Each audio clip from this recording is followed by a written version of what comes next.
that this House or that the Parliament actually put in a lot of efforts, but it has failed. I want you to tell me what you are going to do, because you are saying the moment we approve you, you're going to get some of the things that have failed. Two, out here, and I think it's a common knowledge, there's a lot of land fragmentation, the cutting land, to reducing the workable land. Agricultural land is actually being subdivided. I'm afraid 20 years to come, maybe you and I won't be there. 20 years to come, there'll be no land for cultivation in this country. And I think I had a chance to go to some of the places like Denmark, where land is actually put aside.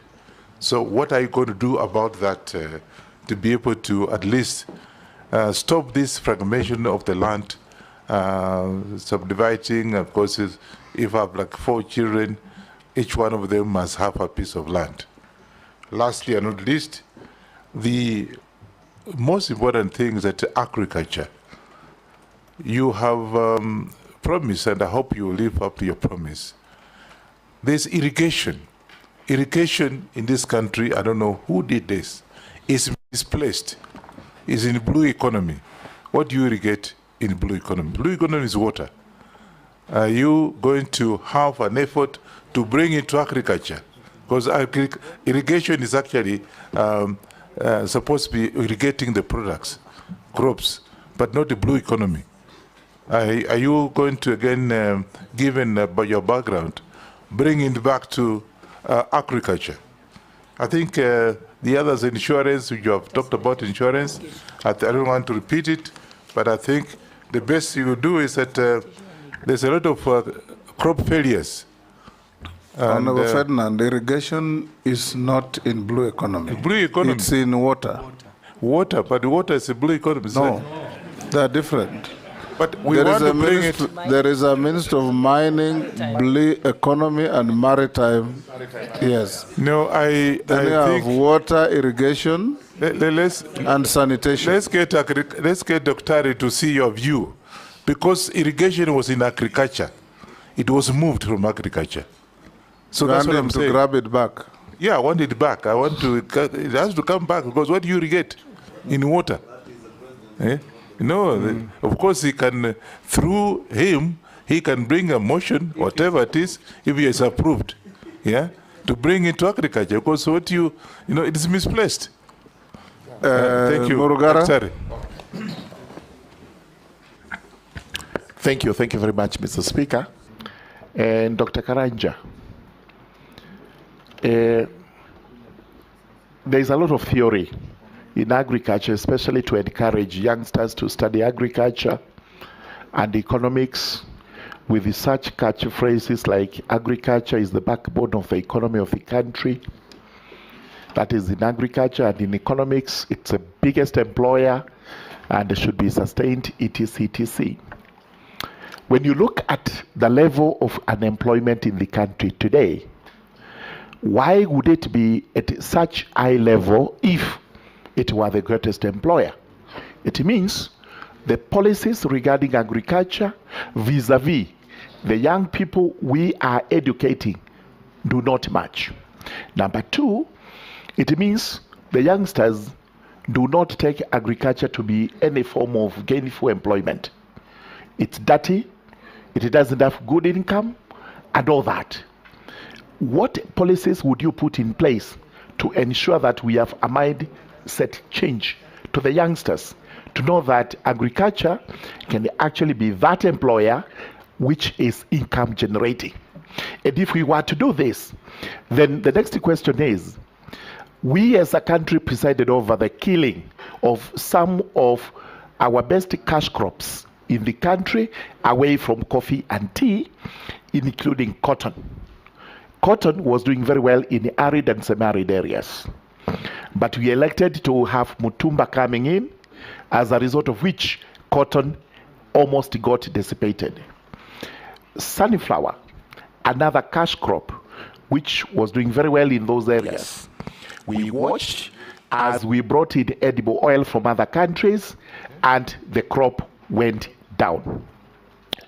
What policies would you put in place to ensure that cotton, sunflower are revived as our cash crops, which would actually reverse the trend of importation of either very expensive clothes from Turkey, China and everywhere else, or the second-hand clothes which are flocking in from all over the world, and also edible oils that are coming from the Asian countries, while actually we can sustain that ourselves. And not lastly, we have the other food cash crops which we grow. The crops are food, but basically if you check their mode of production, they are cash crops. And I'll give you examples. One of them is gadam sorghum, which is supposed to be consumed by the brewers. It's also a food crop. Another one is the mung beans, the dengu in eastern Kenya. It's supposed to be a food crop, but it is produced as a cash crop by the farmers. The cartels we were talking about are now able to go around it, import those crops from the neighboring countries, as a result of which the prices become extremely miserable and to some extent throw away. What policies would you put in place to ensure that those crops are sustained in the country and their prices are improved so that farmers are encouraged to continually grow these crops for economic purposes? Finally, livestock. Livestock is supposed to be one of the most lucrative agricultural endeavors or enterprises we undertake, including export. But it surprises us that even the quotas we are given, leave alone Europe, which refuses to accept our beef on the basis that, as the Deputy Speaker put it, we use drugs to treat these animals, which drugs are banned in their countries. So when they do their tests, they say this meat does not qualify for our consumption. But the Asian countries are more than willing to accept our beef products. How come, as a country, we are not able to meet our quotas when actually we are capable of even overdoing it because of the areas that are arid and semi-arid? What policies would you put in place to ensure that livestock is also sustained along those lines? Yes, Dr. Karanja, that's quite a mouthful. Thank you, Mr. And Speaker. you respond to all those very important issues from Yes. Ferdinand to Morugara. Yes, thank you, Mr. Speaker. From Ferdinand, thank you, Ferdinand, for your Honorable Ferdinand, for your question on the field projects. The Garana Kuraru, I know this has been in the works, has been there for some time. Coming from where I come from, as I indicated, is that if I am approved, I have worked in programs and projects. And one of the areas where you do is to do an evaluation, clear evaluation with economic analysis. If it is not working, it is not working. If it is working, then you can see what are the lessons learned and you go ahead. So I would, if I am approved, one of the areas which I would do without throwing away the baby with the bathwater is to do a candid evaluation of that program, of that project. If it is not working, then we get advisory, we move away, and we see how the best to get out or to continue. So and that is just an example of Guraru Kuraru. We will do for others, which we feel that they are not delivering, they are not getting value for money. Subdivision of land. I know this is beyond agriculture alone, because yes, agriculture is the biggest user of land in the country. And if I am approved, what I will do is I will engage the sector of land, because we are supposed to have a land use policy, clear land use policy, which delineates areas where you can do agriculture, areas where you can do housing, areas where you can do other things, so that we are able to delineate those areas. So this is a collaborative effort with the sector of land, because I'm sure, and honorable members are aware, we are losing a sizable number, a sizable, a sizable proportion of agricultural land to real estate in Kiambu and other areas.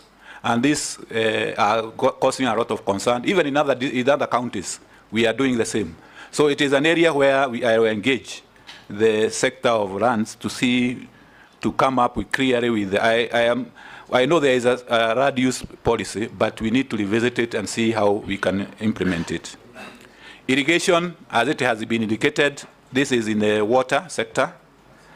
And this, I'm sure, is an issue which our appointing authority will assist to that. And I don't want to comment more than that. Honorable Murunga, about, thank you for your question. Point of order. Yeah. Yes, Ferdinand. Daktari, you actually are very knowledgeable from what you have said. Don't tell us, don't throw that this the question of irrigation is it's something that you go to tell this committee what you're going to do. Don't tell us that somebody else holds they're talking of the same thing. We have said, and I've said it very clearly, irrigation is supposed to irrigate crops. And somebody misplaced it in water. It's as simple as that. So what are you going to do about it? Thank you, Honorable Ferdinand. Yes, I agree. Because irrigation, when you do it, especially the small one, not the big dams, which you have hydros in them, the irrigation we do for small scale is agriculture, actually, most of it. And logically, it is supposed to be in agriculture so that you manage, because even the technical management of the irrigation scheme, yeah, it is agriculture. The water part is it's just making sure that the water is there. So that is why I'm saying, because coming in as a CS, I would love to have irrigation as one of the dockets, but definitely I need to be guided. It is not your duty to assign department. Yes. Yes. Yes. Yes. No, but also he uses But- the water. yes. He doesn't Okay. develop the water. If I may continue, Honorable Go on. Honorable Murunga has, thank you for your questions.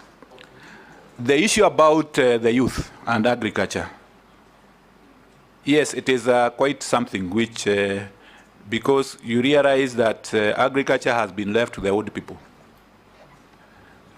One of the studies which was done by one of the institutes indicated that, for instance, the average age of a coffee farmer is 62 years. So very aged people. And the issue is about the youth might not want to go into production per se. They might not want to go to production, but what they are interested in is issues to do with the value chain, along the value chain. For instance, in agro-processing, in making sure that, for instance, if there is milk, they add value, they can make yogurt, they can do the ghee. So, as indicated earlier, some of the key value chains which has been highlighted and has been prioritized, we will try as much as possible to integrate the issue about the youth. There is also a program, I'm informed, if I come in, and I'll try to scale it up, trying to inculcate, to teach youth about agriculture, right from the secondary schools and primary schools, so that they have the right mindset when they are coming up. Policies, edible oils and imports. As I indicated earlier, we are having a big issue about food imports. We are becoming a country of food imports. Edible oils. I was checking the statistics, and when you look at petroleum and other, edible oils is featuring very highly in terms of imports. So we need, and it's one of the priorities in the BETA, which has been prioritized, especially sunflower. So we will accelerate that if I am approved, we will accelerate that program to make sure that the farmers have the necessary planting materials for sunflower. They have the necessary planting materials for other edible oils, canola and others. And the challenge of also making sure that not only they have the planting materials, but also they have the technology to get the oil out of the sunflower. Because it's one thing to plant the sunflower, it's another thing to get the oil out of the sunflower. Cash crop, gadam, sorghum, dengu. Sustainability in the country. Yes, these are particularly good cash crops. Some of them are like dengu, gadam, sorghum. They are a bit drought tolerant, and they are grown in areas where, like Lower Eastern, the form of Lower Eastern, Upper Eastern, and other Kitui and other Machakos and others. They are good, and they are actually very helpful crop, because in this era of climate change, they are the ones which are going to be the ones which are going to help the farmers to adapt to some of this. And if necessary, if I'm approved, if there is any exports or any cartels which are trying to curtail this, we will do the necessary legal, maybe the rules and the registration, the raw rules, to make sure that if there is anything to be curtailed, to control that market, so that they remain in the country, they are available for the country. Like I know gadam sorghum is used for brewing, so they should be able to get access to that and dengu, so that it's not exported. So I'll rely on, as the CS, the mandate I'm given, if I'm approved, by the various registrations like the crop acts, to make sure that this happens. Yes, livestock is a major one. And we are surprising, honorable members, is that despite the potential, I am believed that we are not able to even meet the demand for non-stringent market in Middle East and other areas, even for sheep and goats. For cattle, they are saying our cattle are, sometimes the numbers are too small, the weight of the animals are too small. I'm given an example where a market was found in Indonesia. They wanted a various number of cattle, but when the technical team went to the field, they could hardly get 10% or 20% of that. Reason? They wanted a cattle of a certain weight, which we did not have. Our weight was maybe half what was required in the market. The same with sheep and goats. And I'm told that is a very lucrative market, especially for Middle East. So one of the areas we are, if I'm approved, is to look at our breeds. The Borana, the Sahaiwas, the bigger ones, so that we are able to distribute this to the farmers, so that they are able to have cattle and breeds which can go to that market. There is also the issue about feedlots, making sure that we have community feedlots where they can fatten those animals, they can make them go to the weight which is required. So such kind of interventions. And I'm happy to note that livestock and lead meat is one of the priority value chains according to the BETA.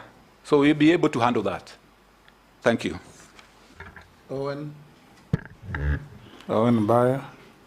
Thank you very much, Honorable Speaker. Honorable Speaker, I would like to pose the following question to the nominee. I know he has taken time to explain something on edible oils, which is actually part of my question, and you allow me, it's not repetitive, but from another angle.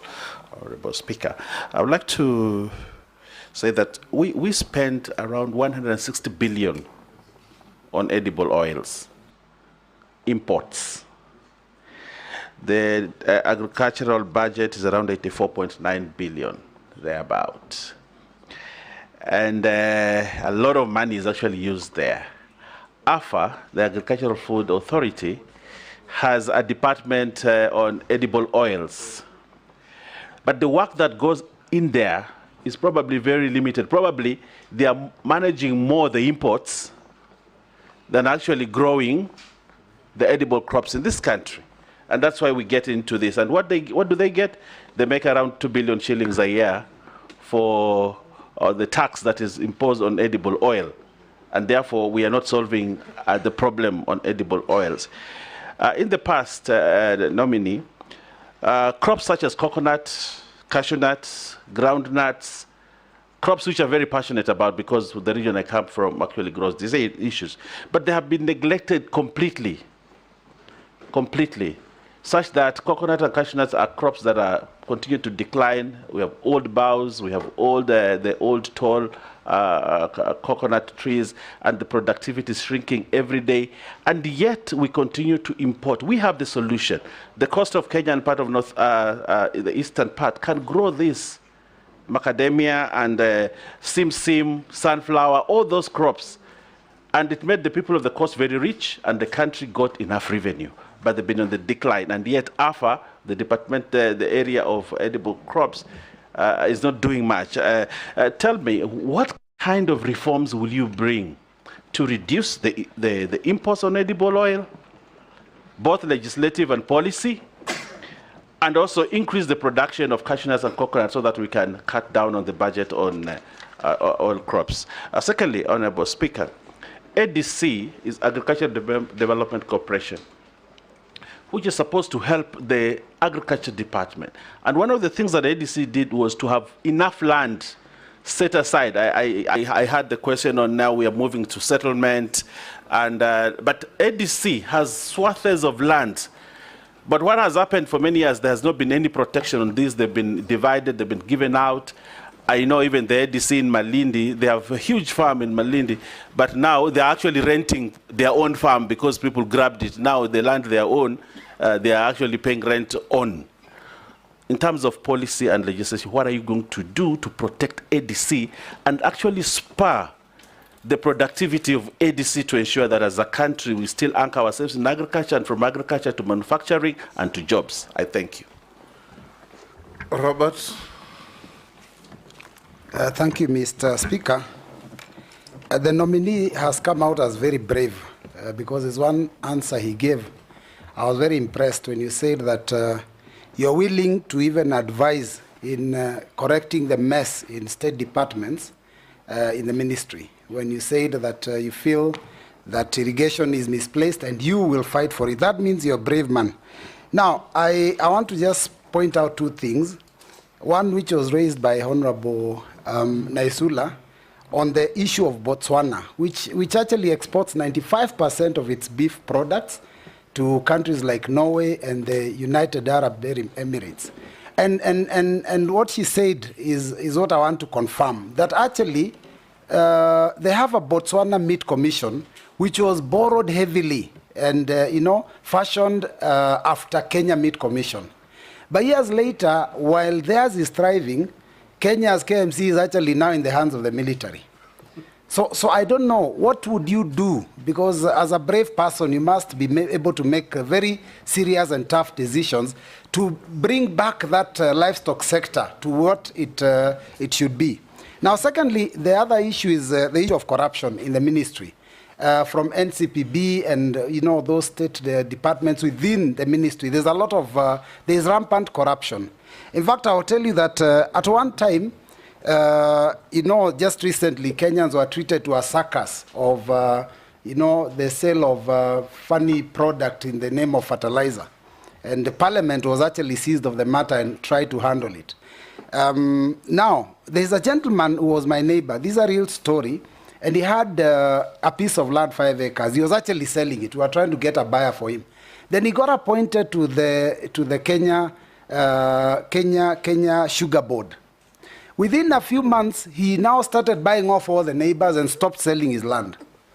There is a lot of money that gets lost in our state departments, especially the agricultural one.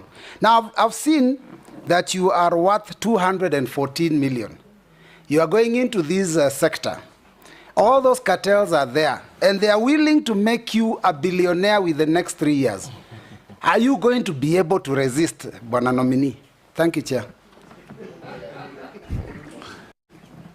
Yes, Dr. Karanje. Yeah, thank you, Mr. Speaker. Will they make you a billionaire, or you are a billionaire already? Thank you, Mr. Speaker. Thank you, Honorable Owen Bayer, for your question. about this issue about edible oils. Yes, this is a classical case of we need to do import substitution. We cannot continue spending our good money importing things we can do in this country.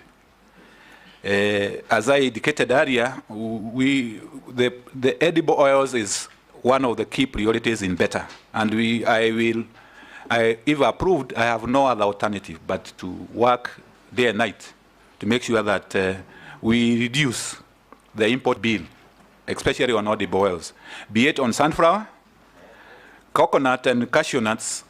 I know especially in the coastal zone, these are very good crops, which has been there, naturally growing there.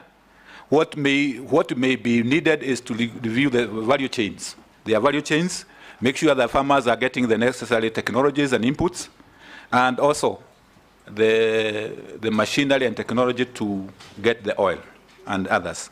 Because edible oils also has another offshoot. Because, for instance, if you do sunflower, you do canola, when you squeeze the oil, what remains is what is used in animal feeds. And this is what we are importing. So it has it will help us in those areas that we get the oil, and also we support, especially our animal feeds industry. So it is quite a good industry where we need to work on.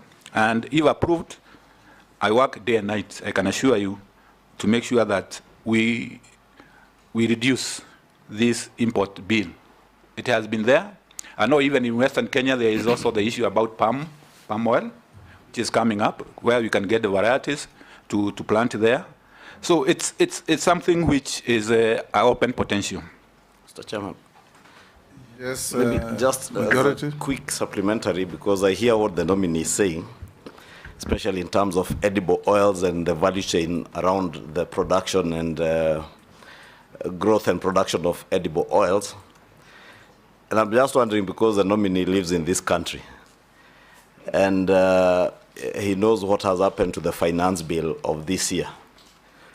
Part of the proposals that were in the finance bill sought to do exactly what you are saying, to protect the local industry in terms of local farmers who are growing sunflower, canola, and the other inputs for edible oils. And we sought to increase excise and import duty on imported edible oils so that we protect these local farmers and grow our own local industry for the production of edible oils, to do exactly what you are saying. Now, my question is, considering that Kenyans have told us they do not want us to increase import duty or excise duty on imported products, what other measures would you take or what non-tariff interventions would you have to ensure that we protect these local farmers, grow our own local industries, and at the same time do what Kenyans are asking us, not to increase access on the imported products?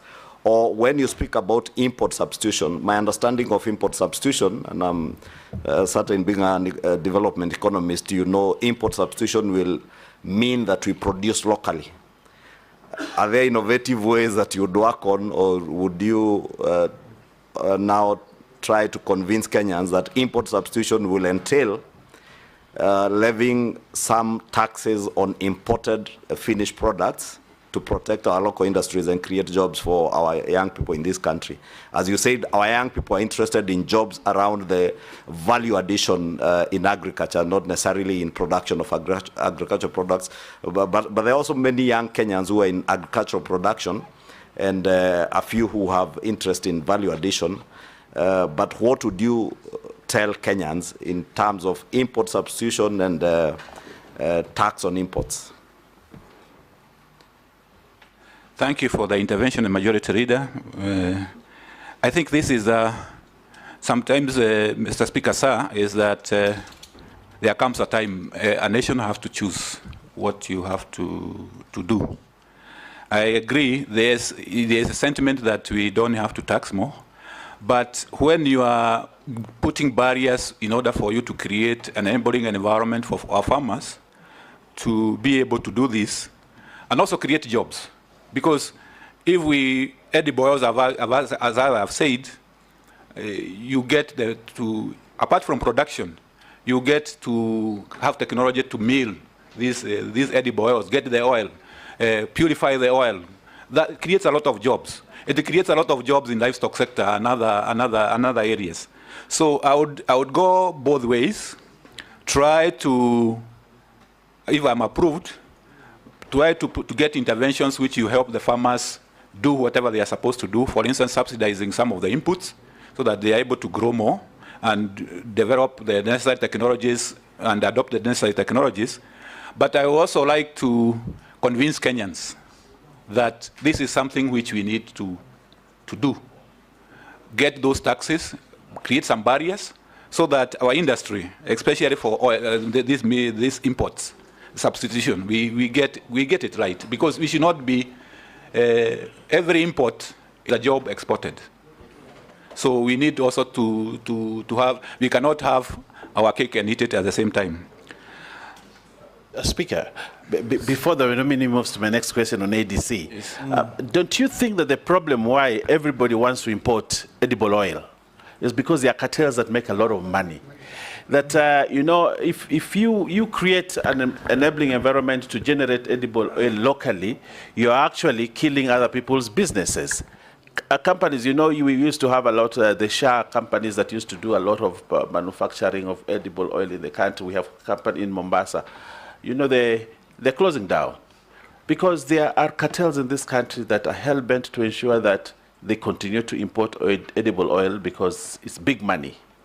Okay, so how are you going to, I know you've come out very strong.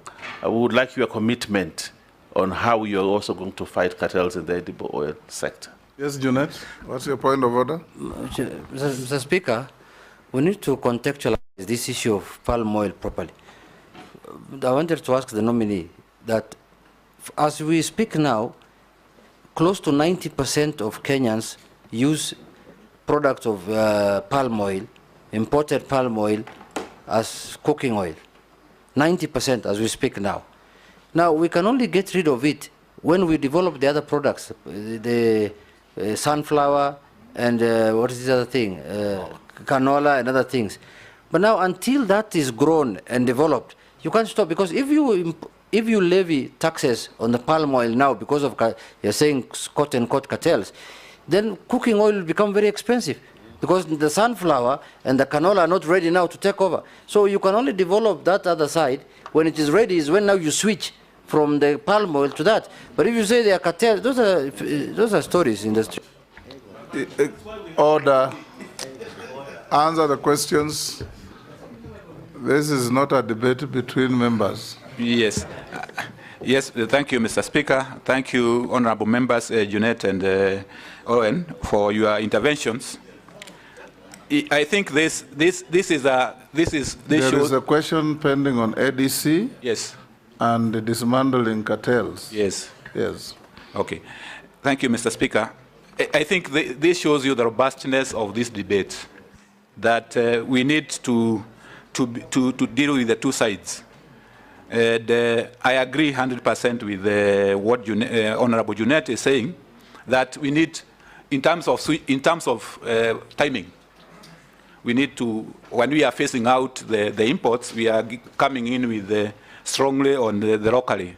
So that is a matter of timing. That is a matter of timing, but we need to yeah. Thank you. So I think that's one issue which I would definitely, if I'm approved, I would look at it and see the switching the timing. If I go back to Honorable Baya, there was issue about ADC. ADC used to be a very prime parastatal government agency, where we used to get even planting materials. We used to get, for instance, even livestock, Mutara Ranch, the rest. But it has gone down. I don't know, I will have to, when I get, if I get approval, I have to make sure that I visit them, I know what is ailing them. And the issue is what role should they play in this dispensation which we are in? For instance, we know that we need a lot of planting materials. We need a lot of, like we are talking about livestock breeds, the sahiwas, the borans. Can they play, what role can they play in that, aligning themselves to that priority in the sector? So that is, when I come in, if I'm approved, is some of the areas which I would like to pursue quickly, because I am sure they have the capacity. They need only to go through what they need to do. Honorable Bayer, thank you for your question. And one of them is,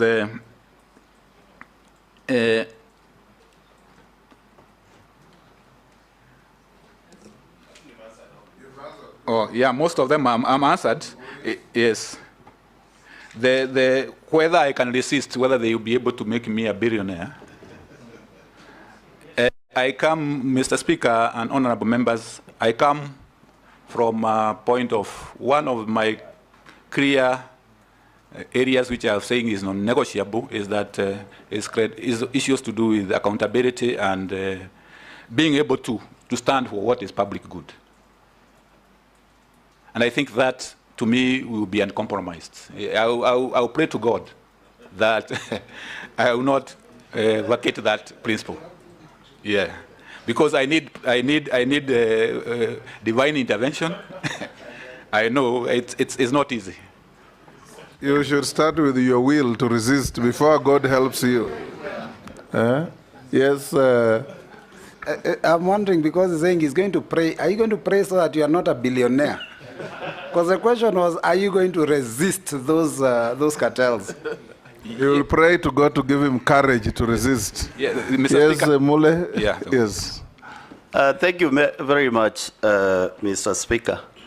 Dr. Karanja, I have no doubt in my mind you know exactly what entails in the entire agriculture and livestock sector.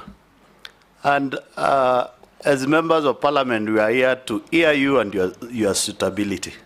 And I know we are live to the entire public, and quite a number of Kenyans are watching. And I want to get a feedback after this from the Mamamboga, the tea farmer, the coffee farmer, the sugar farmer, whereby you tell them on their face on the actual policies you are going to do. And I'll give you two scenarios.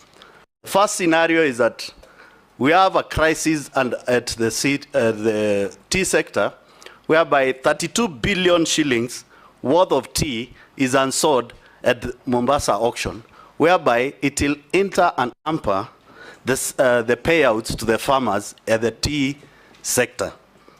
As we speak, the Mamamboga at the market right now, who expect to get tomatoes from the local farmers and come and resell to make little money, the entire market as we speak today, Korokosho, Kibera, Kamukunji, any market, it's flooded with tomatoes. It's flooded with skumawiki. It's flooded with onions. It's flooded with cabbage from within the country and our neighbors. How will you handle the imports from our local neighbors to safeguard our local farmers who have gone a serious challenge to produce, and a Mamamboga who is waiting for the same produce at Korogosho market, yet a truck has come from a neighboring country, I don't want to name any, and has already delivered the same produce, reducing the price of tomatoes from 3,000, as we speak this morning. This is a reality. 3,500 per crate to 700 shillings. The farmer is losing because he can't get his input on the produce, and the Mamamboga cannot get an extra coin as expected. The coffee industry, the farmers at this right time, most of them are picking up coffee, taking them to the factories. They are not very sure. They have spent substantial amount of money to produce that coffee. They are not very sure of the market of their coffee if they are selling it. as a Cabinet Secretary for nominee for agriculture, if, and I use the word if carefully, approved, what did you tell that Kenyan? Don't tell us. We have seen your CV. Mama Boga has not seen your CV. We know your expertise from the document. Tell the real Kenyan down at the grassroots, what will you do as a minister for agriculture to protect them and add chain value for their produce and give them a hope? Thank you. Russell, just filter the, that was a long speech with one question. So, yes. Thank you very much, Honorable Speaker. Dr. Karanja, if you will be approved, you will run the largest ministry in government. That contributes almost 25–26% to the Kenyan GDP. That is how important that ministry is. Agriculture has a lot of distortion around the world. In America, they say 20% of the population feeds the other 80%. While in Kenya, they say that 20% is the land that is actually productive, while 80% is not useless, but a land that is there. Looking at your CV, you have either been a lead consultant or a lead economist in the programs called DRIVE, KSAP, Ending Drought Emergencies and Resilient Program, Carlo Ilri, Global Environmental Facility, among many others, all dealing in two areas: livestock and the ASAL. These programs are supported by either World Bank or the European Union. But on the reverse, when you look at, have those regions really benefited? Tell us one program that is successful to say that, yes, it has succeeded. Honorable colleagues have talked about irrigation. Year in, year out, for now, two governments, we are talking about Galana Kulalu. And yet, Mwea irrigation, Moroni, all those were done almost before independence or just around independence.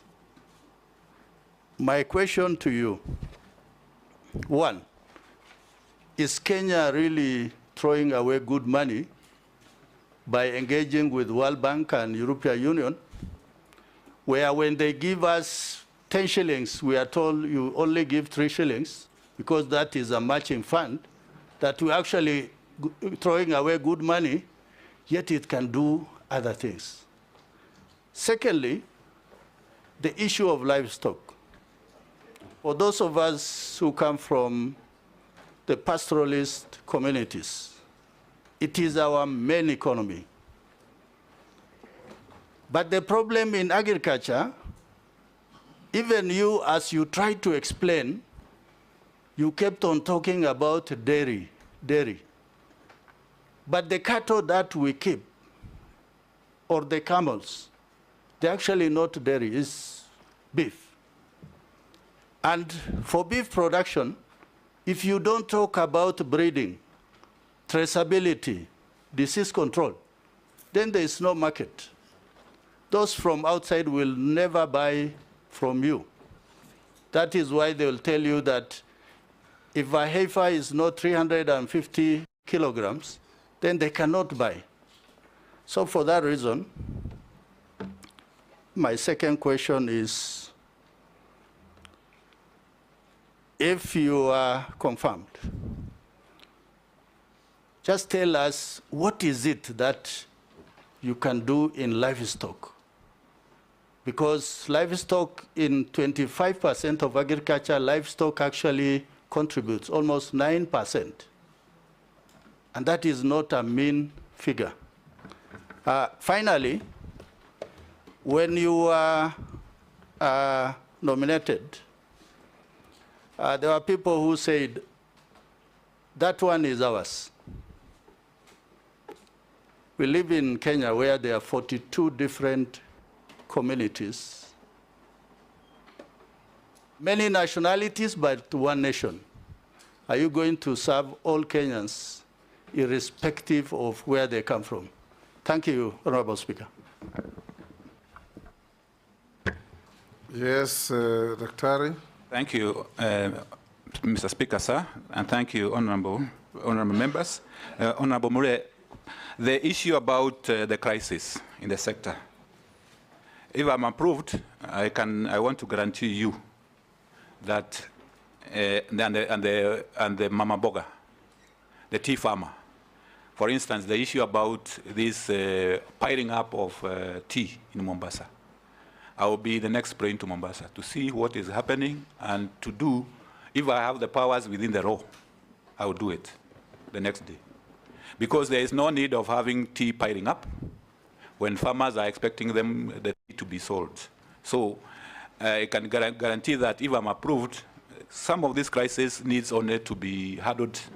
You go there and handle them as they, because it doesn't make any economic sense for you to have tea, which is piling up 32 billion. Farmers are expecting money. So that will be handled. Tomatoes, flooding from the East African community.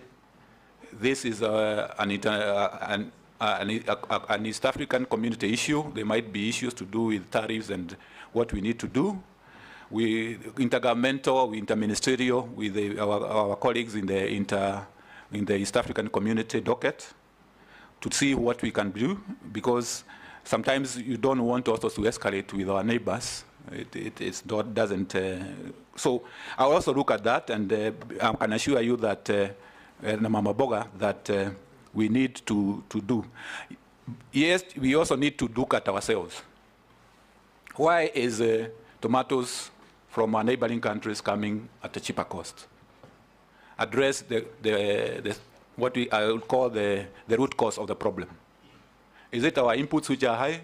Is it our methods is it our varieties which are not good? Because I'm not sure our neighboring countries are subsidizing their tomatoes. So there must be something they are doing we are not doing.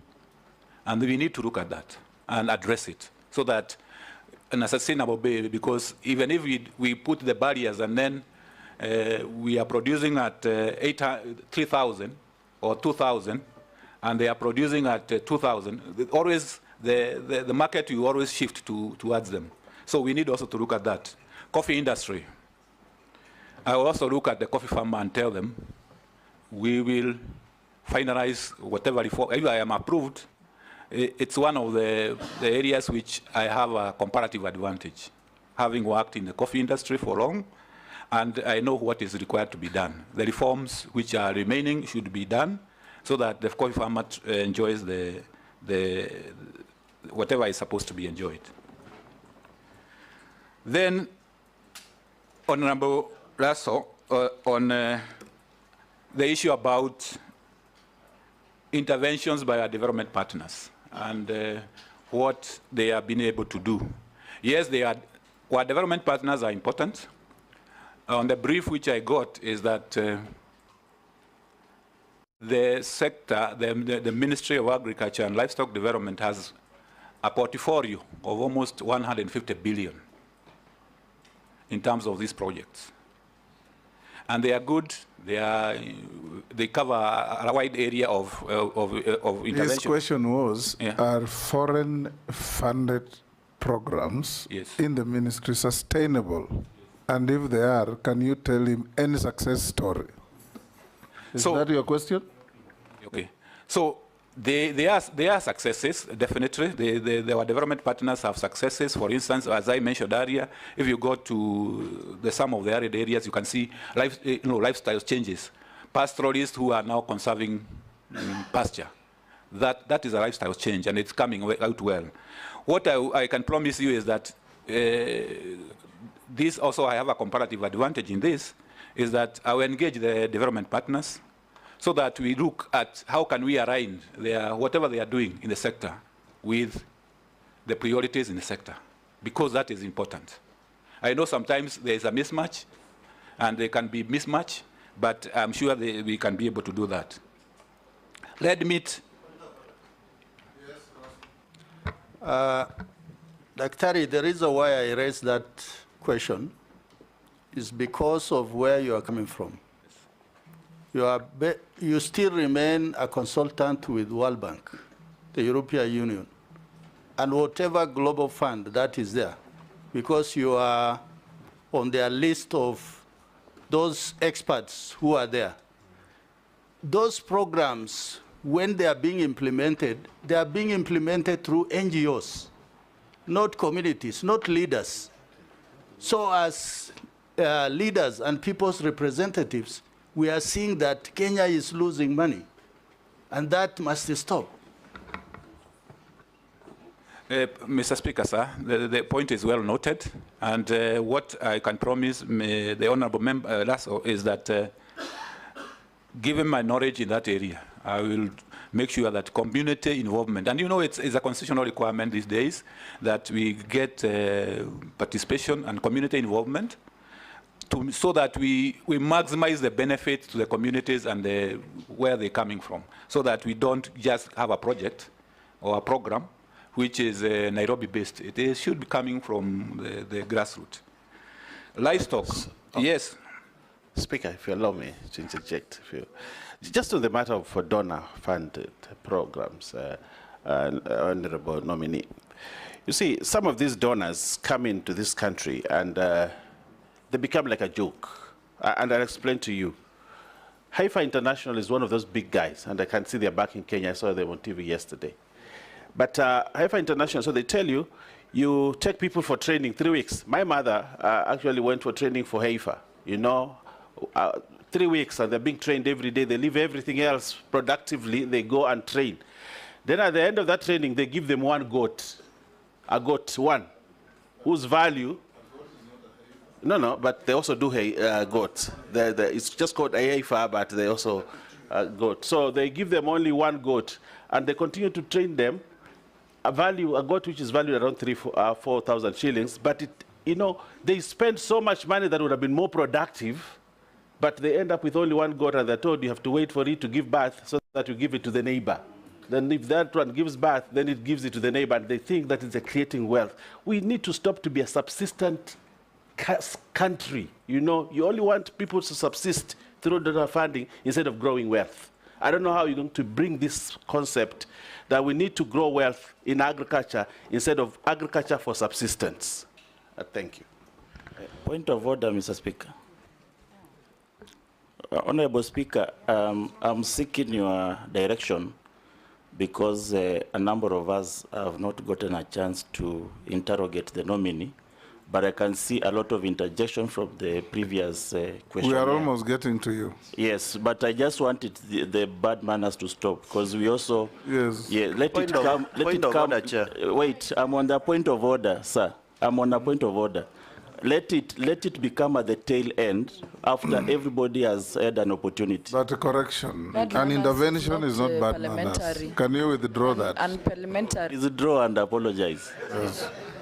Yes, those who have had a go resist the temptation to intervene so that others can also have an opportunity.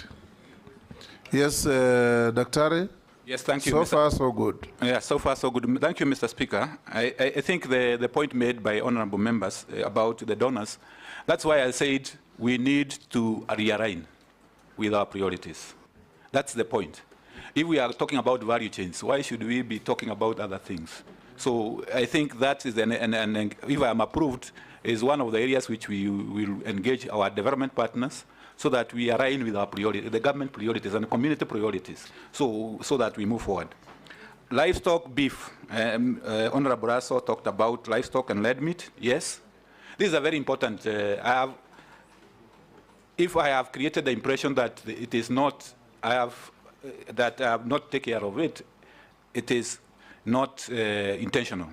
because red meat is actually one of the priority areas. And we have to deal with the issues which are making us not maximize, as I was saying, for instance, the weight, the breeds, disease control, so that this sector can be able to grow and be able to even actually export the animals and the meat. Serve all Kenyans. I want to say, Mr. Speaker, sir, and honorable members, I'm a Kenyan, and I will serve all Kenyans.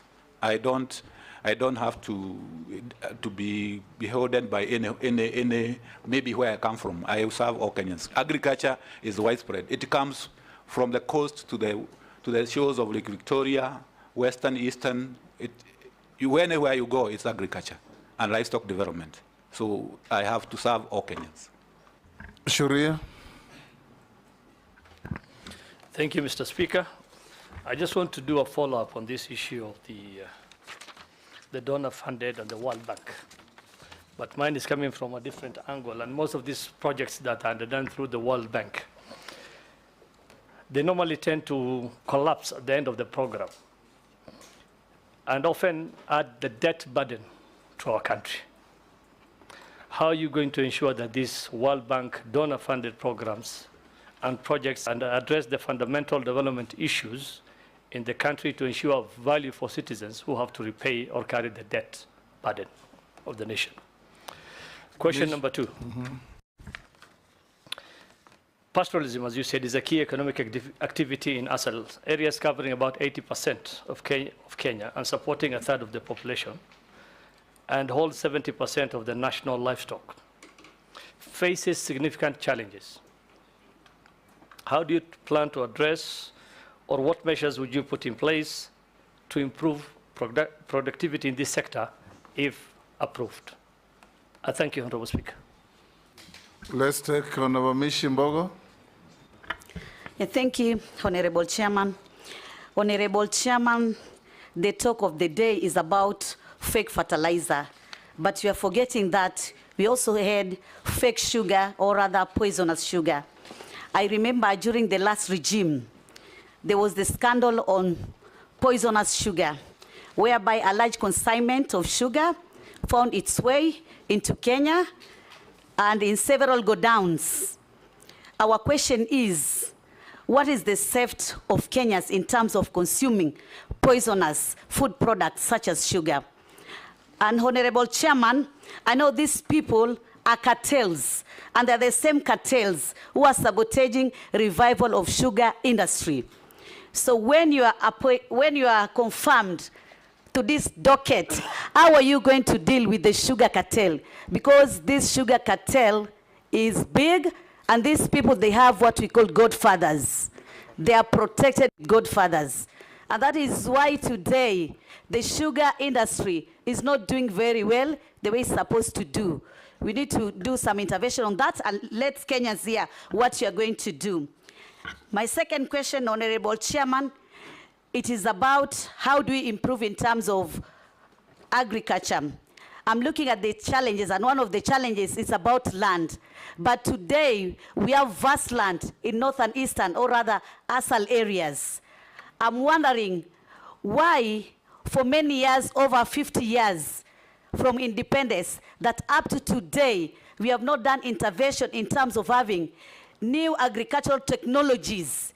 We can maybe borrow from countries like Israel, where a bigger part of it is desert, and yet today is a big exporter of fresh produce. What intervention or what measures do you have in place to ensure, as a way forward, we are going to utilize the vast land in northeastern, or rather ASAL areas, so that we are food sufficient in this country? This narrative of saying each and every time that we need to be food sufficient, and yet there are no intervention done. Today, in the same areas, we can have flood, and there's a lot of water, but do we harvest that water? In Tana River today, we have floods. In Budalangi, we have flood, but again, we'll have drought. So how are we balancing that to ensure that we are food sufficient in this country? I thank you, Honorable Chairman. Mukami. Thank you, Chair. Our nominee, My question is regarding new KCC. We have a serious issues in new KCC because the government has been pumping billions of money, and yet the company is not able to sustain itself.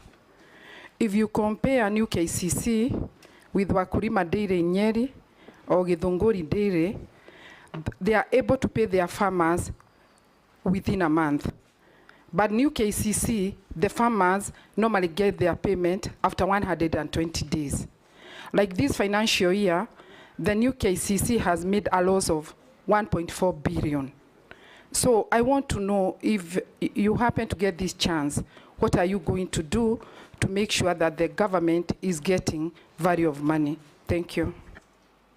Yes, Dr. can you answer those? Yes, thank you, Mr. Speaker, sir. Thank you, Honorable Surrey. Donor funding. I think the big issue here is about sustainability, because when they come, the donor, the World Bank, and other donors come and they do a project, then they leave, then you are left with no sustainability. And one of the reasons why there is no sustainability is because how can you ensure sustainability? If you ask, I'll do that. I would say that one is to have institutions and empowerment of institutions, like, especially the communities.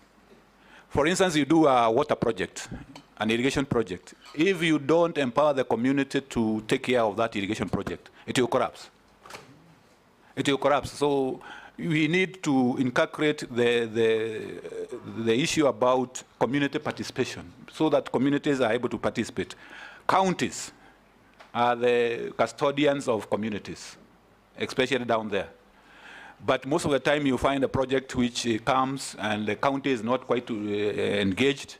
So if I get the nomination, is to ensure that all programs which are coming and being designed, they have sustainability becomes a key plank of them. How do they sustain whatever they are doing? Be it because one of the sustainability is to ensure that whatever you are doing can be economically viable, that you can continue as a, but the others is to the communities, is through counties. Make sure that the counties and the communities have the capacity to take care of what has been invested on. Livestock productivity, I'm sure we have talked about this in terms of making sure that the breeds are there. Disease control is well taken care of. And when I talk about livestock here, I'm talking about both sides, the dairy side and the red meat, especially in the assals. So that, and I talked about even the feed rots, so that you intervene and make sure that we have the right weights for export. Honorable Missy, fake fertilizer, sugar, cartel.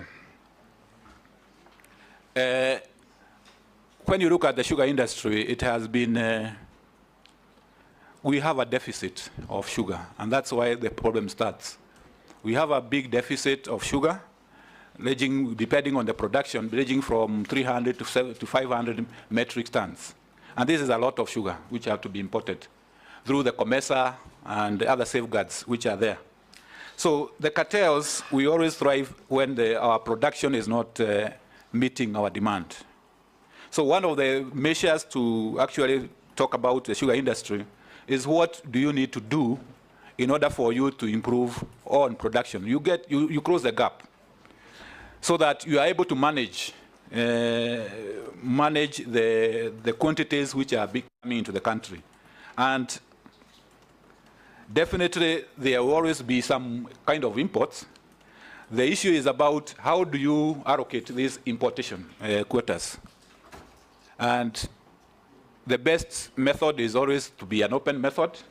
I know that is maybe challenging in one way or the other, but I'll try as much as possible, if I get approved, to have a competitive method of allocating this, so that the cartels, even if one of the ways of dealing with the cartels is opening the information, transparency.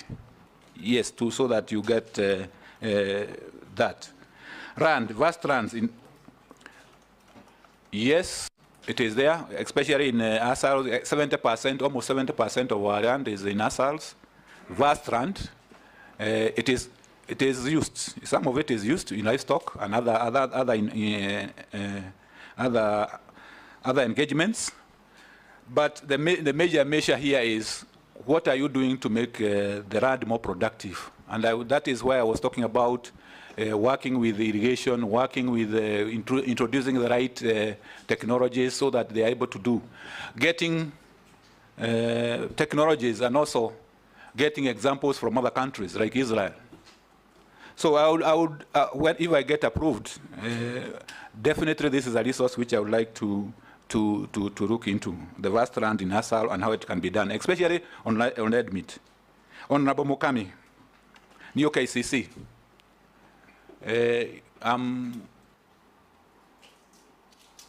New KCC happened to be in cooperatives because these are cooperative, and what I can say, it affects agriculture because the farmers are dairy farmers. But the management of KCC is a cooperative. So what I can say is that I engage and very severely on that with my counterpart in cooperatives to look at ways of making sure those issues, management issues, are sorted out, especially farmer payments, because you cannot have payments which are delayed for 6 months, while others are getting, like Wakulima and Kilongoli and others are paying on time. So this is one of the interministerial collaboration which I have to seek if I get approved.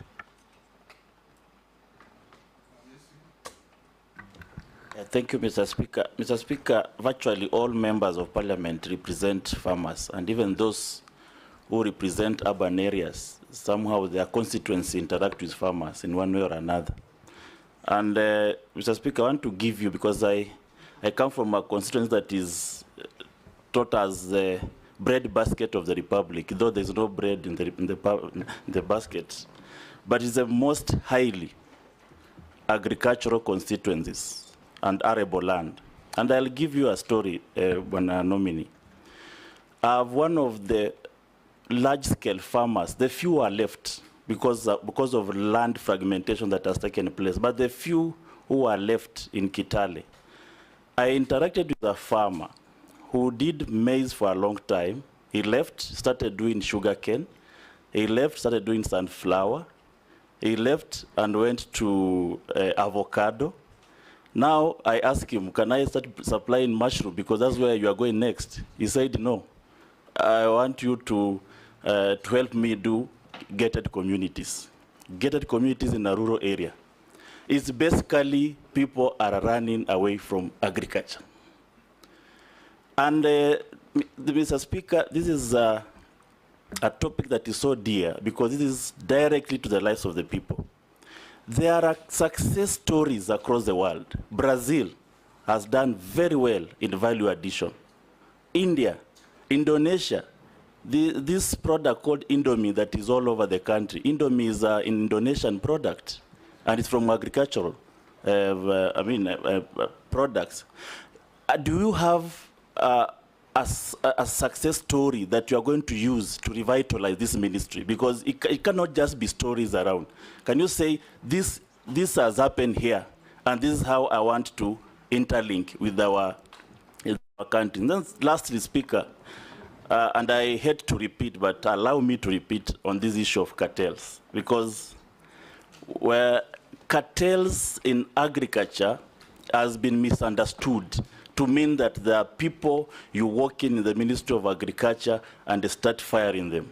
No, it is a convoluted system. In fact, you may find the cartels in agriculture, they're not even Kenyans. There are billionaires of this world.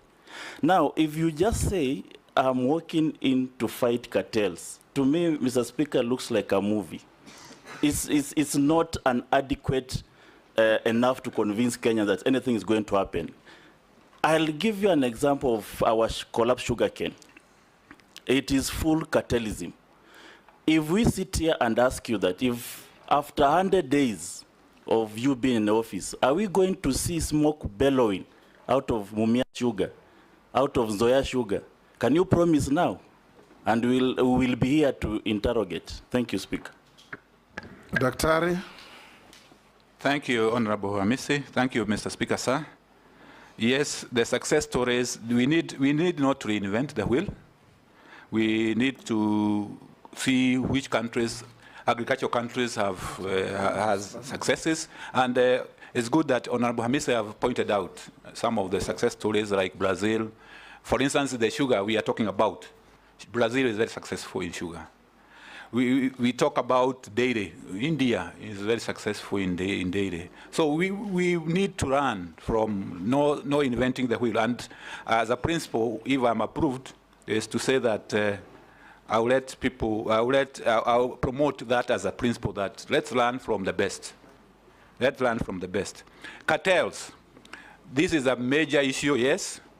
But when you look at cartel, you realize that where cartels thrive is where public interest is compromised.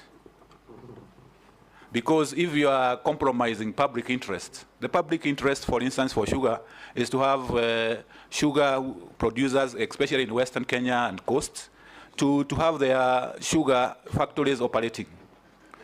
If there is a deficit, then we import at the least cost, so that the consumers also benefit.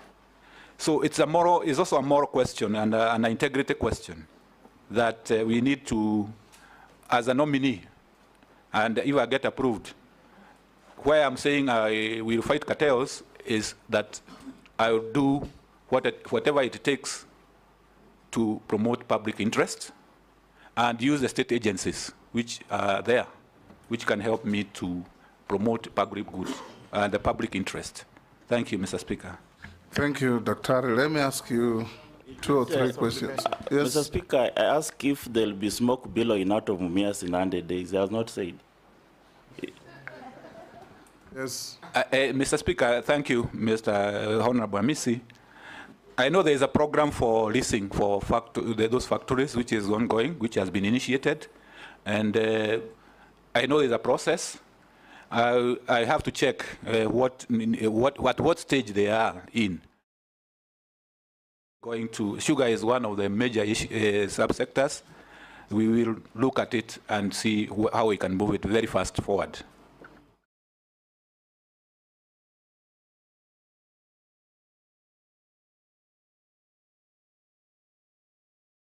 They are requesting and they are asking to hear from you as a Cabinet for Agriculture. What plans do you have? It's just a nominee. Yes, a nominee. Yes. What plans will you have if you are nominated on perishable goods like tomatoes, sukuma wiki, cabbage, in their market at the local end-tail market? Yes, Murugara. Just let's combine this. Thank you, Mr. Speaker. Let's combine this with the great people of Meru and Embu. The crop they have, the cash crop called Mira. We've not spoken about this. Mira has a lot of issues because in our statute books, it's a lawful crop, and we can't take that away from them. In the neighboring countries like Tanzania, they say it isn't a lawful crop and therefore you can't export it there. Recently, some counties in the country started saying, sorry, they don't welcome it there.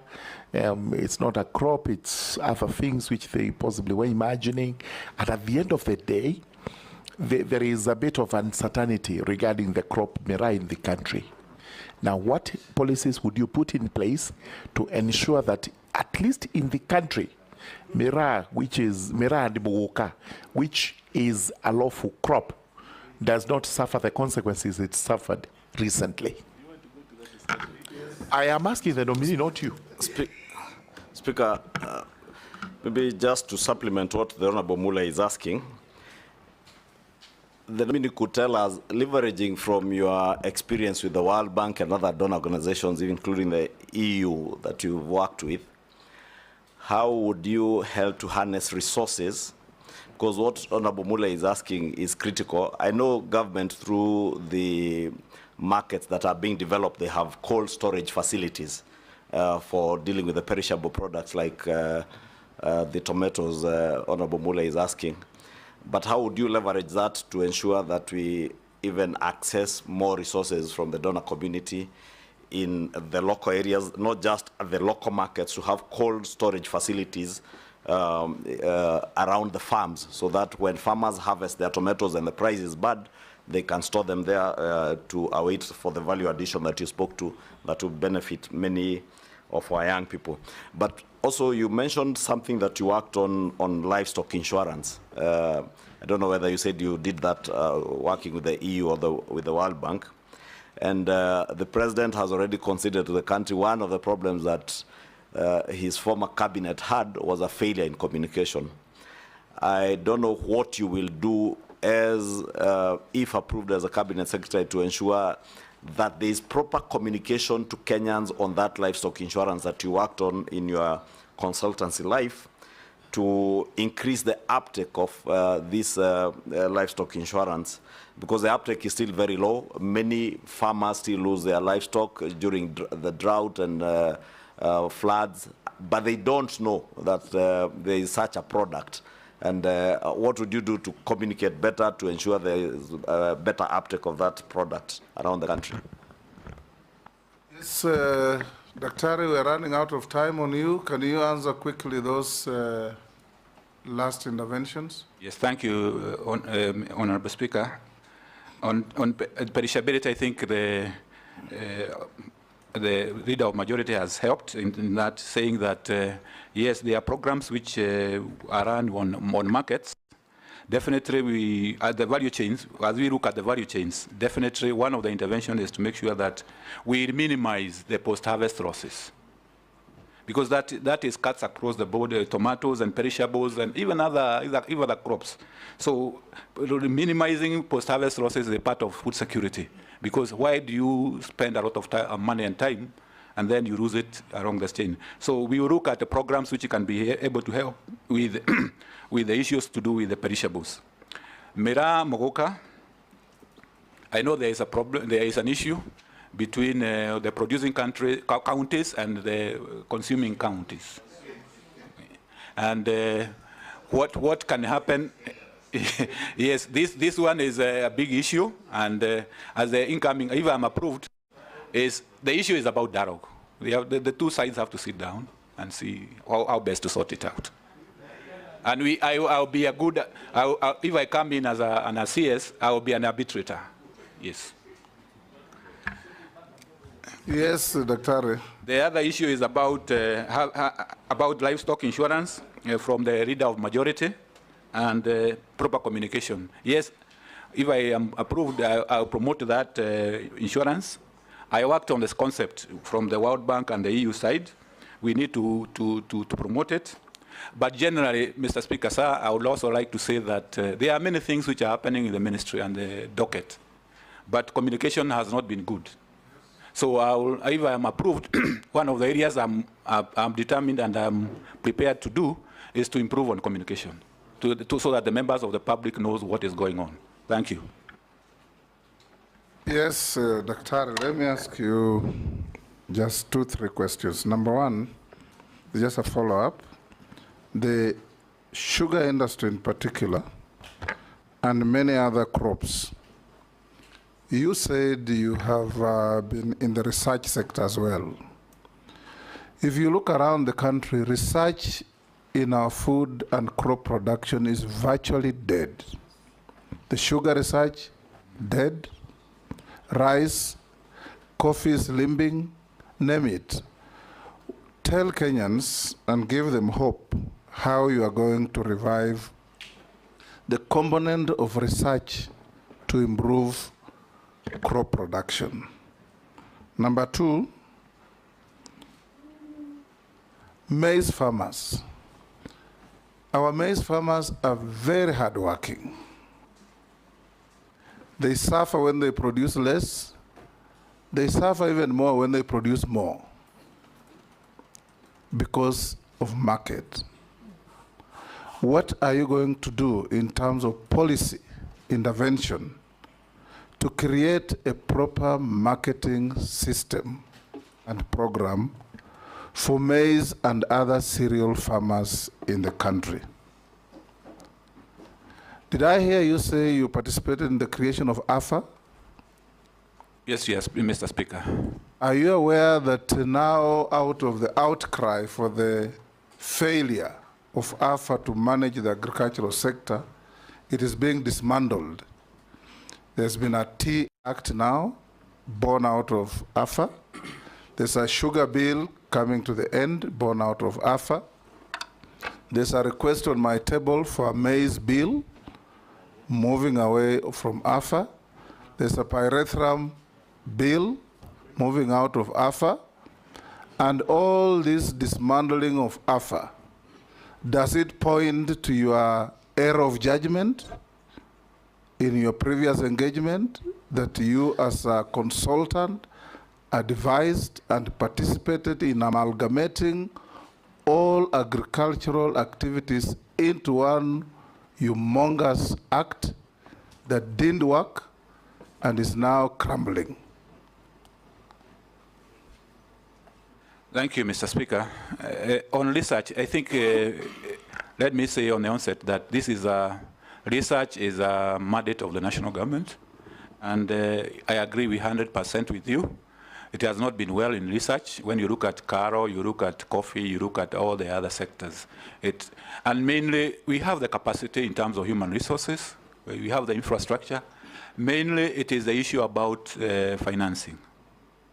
And coming in, if I am approved as a Cabinet Secretary and coming from research, I will put my best foot forward, especially on the exchequer side, so that we convince the National Treasury that agriculture research is very vital. If you don't have research, you don't have technologies. You don't have, so that we can get more resources going towards research, both in all the crops. Secondly, is the issue about farmers' participation in research. If you look at coffee, tea, they used to have a foundation where I used to work. Farmers were very happy. They used to contribute very gracefully. But that has ended. So we have, if I am approved and I come back as a Cabinet Secretary, I have to look at how can we involve the farmers better in terms of management of research and their role in financing. Maize farmers. Yes, the maize farmers, the issue about marketing system. We know the major player here is National Cereals and Produce Board and the millers who participate in marketing of maize. So it's an area where the government has intervened in terms of giving the inputs so the supply increases, but when it comes to mopping up, it has become a problem. Because one of the areas which the challenge there, Honorable Speaker and members, is that when you try to push the prices up, the consumers are losing. So there's a dilemma there. So it's an area which is dicey, and it requires careful consideration, and I'll give it my due attention. In terms of AFA, the original principle was okay, in that you try to, just like we have in energy, we have an energy regulatory authority.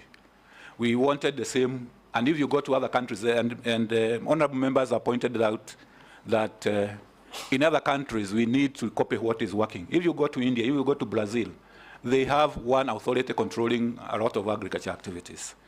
What is, and I'm convinced is, one of the issues which came through is the way it was amalgamated, it was the way it was structured, and the way it came out in that we were not able to give due attention to all the commodities as they were supposed to be. The original idea was okay. It is the execution part which was challenging. And that is why you are finding everybody wanting to go back because to their own original arrangements. Because in principle, honorable members, Mr. Speaker and honorable members, you'd agree with me, it is more efficient to have one organization where you can have common services. But the feeling of the various stakeholders in various commodities is that they want to go back. Why do you think it didn't work? And what are you going to do about it?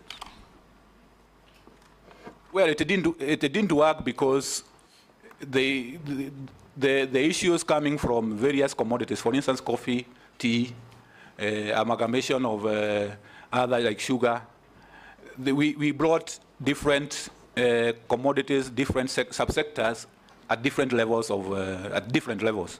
and there was no effort made to make sure that they are entering at almost at par. So, be it as may, if I'm approved, is to look at what is going on, to see what the stakeholders are saying, because we have to go with the stakeholders. If they say today we want tea, you cannot force them on alpha. Thank you. Thank you. Yes, Junet. Speaker, this is what one of the public members is saying. Dr. Andrew Muya Karanja, Ministry of Agriculture, CS nominee, says that we will always have sugar deficit, always. Isn't there a government policy that will become we become self-sufficient across all sectors in agriculture? How can Eswatini, former Swaziland, which is smaller than Elgeyo Marakwet County, be one of the biggest sugar exporters in the world? Asian countries like Vietnam never had coffee, yet it's now one of the biggest coffee exporters in the world. Thailand took palm trees from Nigeria and is now one of the biggest palm tree producers in the world. Problem of Kenya is total absence of initiative to change the status quo.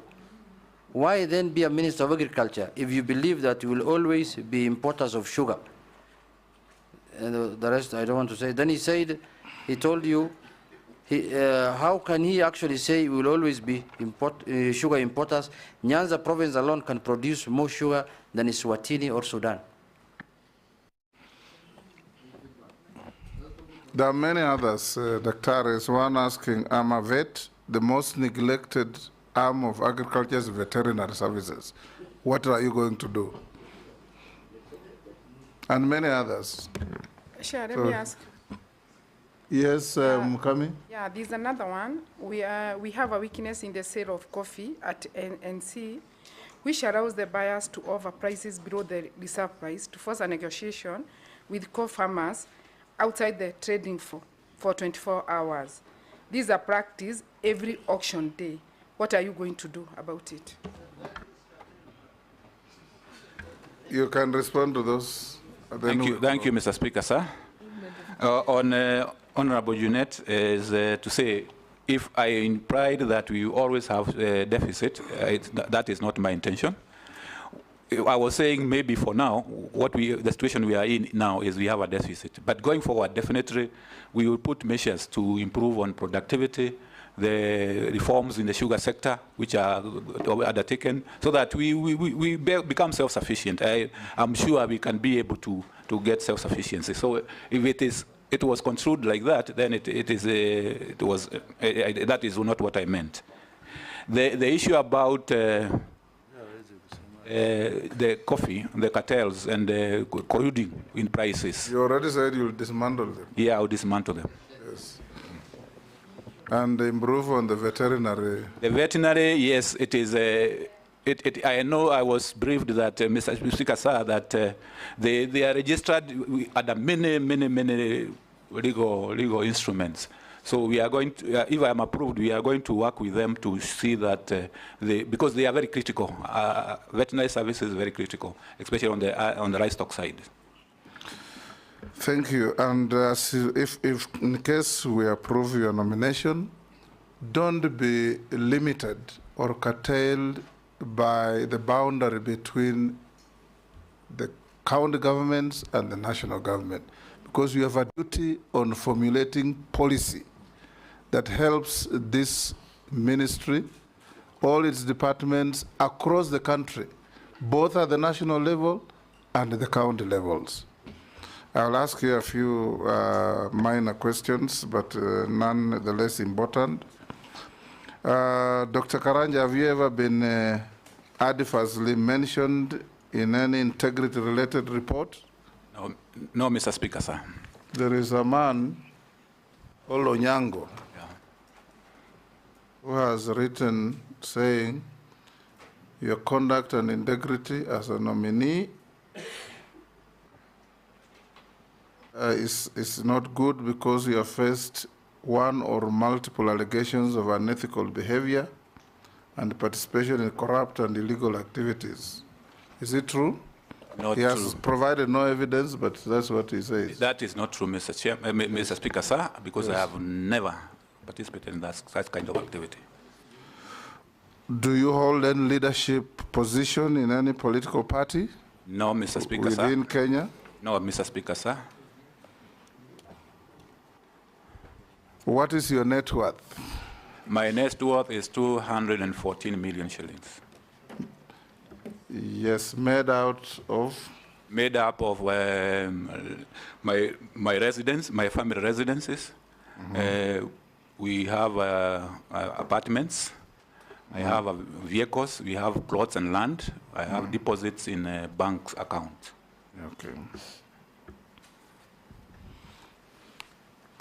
Yesterday, we had 5 candidates. We asked them many questions, ending with this minor question on their net worth. But the media only picked the net worth and forgot everything else. We want the media to be fair to both the candidates for appointment and the committee, because we are not here to evaluate the wealth of candidates. We are evaluating their suitability to hold public office to which they are nominated. Yes. Yes. Just one thing, Honorable Chair. The last time when I was in the energy sector, KenGen came up with a policy. They wanted to start doing production of ammonia in Naivasha, which is a very big byproduct for production of fertilizer. Maybe Dr. Karanja can tell us whether, instead of, because the biggest chunk of our fertilizer is imported, and if we could be able to produce ammonia, which is a very, very big component in fertilizer production, then maybe that can go towards addressing most of the fertilizer issues. Thank you, Chair. That's good information for you, Dr. Karanja. You can go with it, and we'll now release you. Go with your original documents after having been checked with what we have in our possession and found to be correct. Have a good day. Thank you, Mr. Speaker, sir, and I would like to thank you and all the members for the good engagement. Thank you very much. Thank you. Agent, you can escort the nominee. Mr. Speaker, on that issue of declaration of wealth, you know, since our media colleagues are here before the other nominee comes in, I know it's the newspapers that largely reported on it, which is okay, because it's part of the vetting process. You know, if these honorable members also here declared their wealth, there are others who are worth much more than that. Like my friend here, Junet. I know if he was to declare his wealth, having been a member of parliament and a businessman of many years. Mr. Speaker, that is being malicious, Mr. Speaker. And he has been sent to finish me. Yeah, I don't know about you. My only concern is that you asked the candidates many incisive questions. And the question of their worth was at the tail end of every interview. And even the candidates gave very clear explanations, like Soipan said, her growth is because of the appreciation of the assets that she had. And I believe it applied to everybody. But what we see in the headlines is totally different. In fact, the Honorable Soipan said appreciation of land and a house she has acquired in Nairobi. And I think it's important for the public to also know all these cabinet secretaries once appointed into office, just like members of parliament, access mortgage facilities to buy a property in Nairobi if you didn't have one. Soipan has also been a member of parliament for 3 terms. So it's fair because maybe next time it will be, these members here will be here being vetted to appreciate that Honorable Mary Amase has been a member of parliament for 3 terms. Whatever she is worth and she also has other consultancy she does and other businesses. What about M6 terms? We will only question what you will own if you are to declare here. Mr. Speaker, on the same breath, even Honorable Soipan went ahead and declared even the loans. And if you look at her declaration, she has a loan of 49 million shillings, which is not yet paid and removed from the net worth. So we need to be sensitive on some of these. Speaker, Yes. Chairman. Honorable Speaker, I just said I think it's also important for members of the media to understand that the fact that you own properties or your net worth is high is not a disqualification, or it does not make you unsuitable. And the fact that you declare your wealth is not for use now, but for use in future.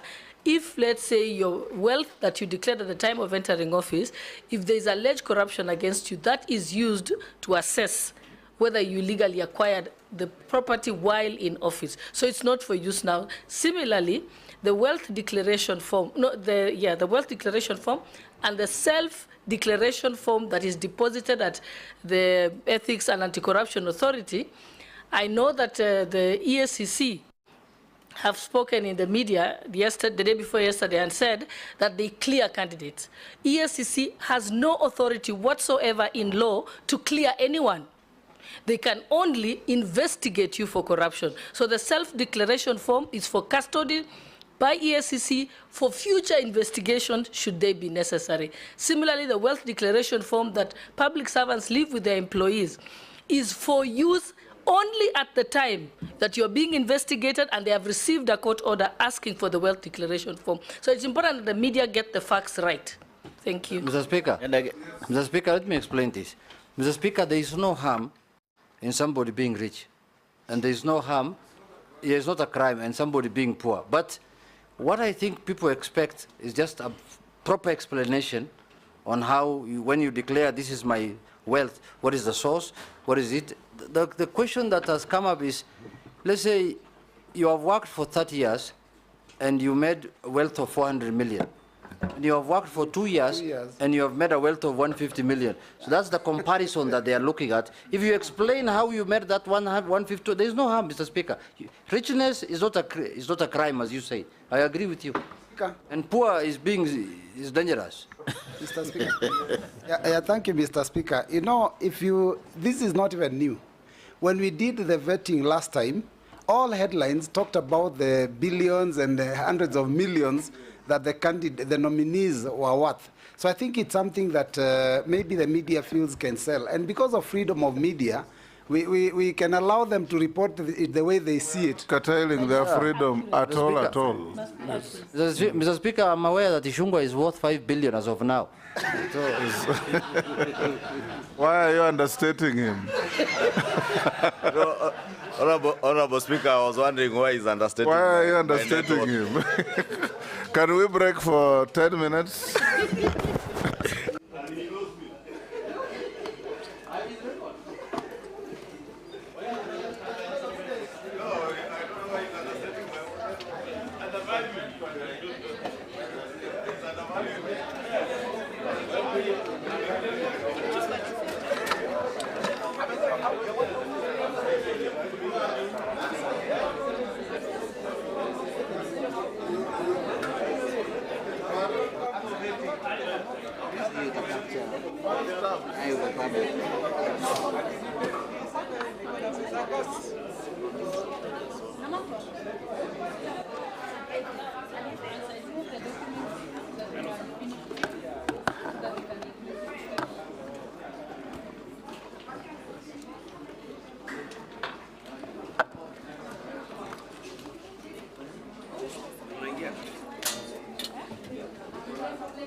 Umerudi? Hata na mimi.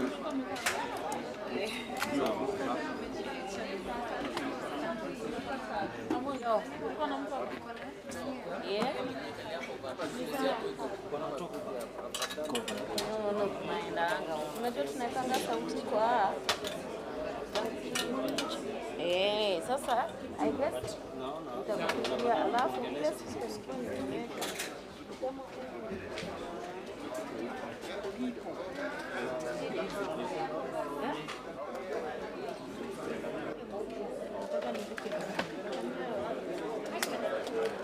Sasa nimeweka nini? Hebu isikize. Matiko tu bado na ni watu hapa kwangu ni watu wanapita. Alafu unaona hii sauti ndio nimesikiza, nimesikia ilikuwa inang'orota, but nimejua ni kwa nini. Ni huo boy alikuja kumbe akatusiki. Ukisikia kwanza silikuwa poa. Yangu. Oh, tunakumbuka. Good morning this afternoon. How are you? Alafu vile ulicall, sikuwa na control sauti kwa mic. Juu nilikuwa na wewe on call. Baada sasa nimehamisha, nimewekelea tu kwa napa. Pesa hapa kuna joto. Na kelele kidogo. Baba tu. Tukiso. Sasa nani anaitwaje? Anaitwa Chalo.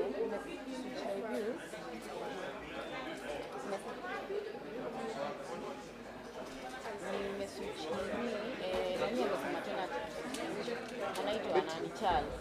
Ndio anasema ati tapale mambo ambayo yakienda. Chalo anasema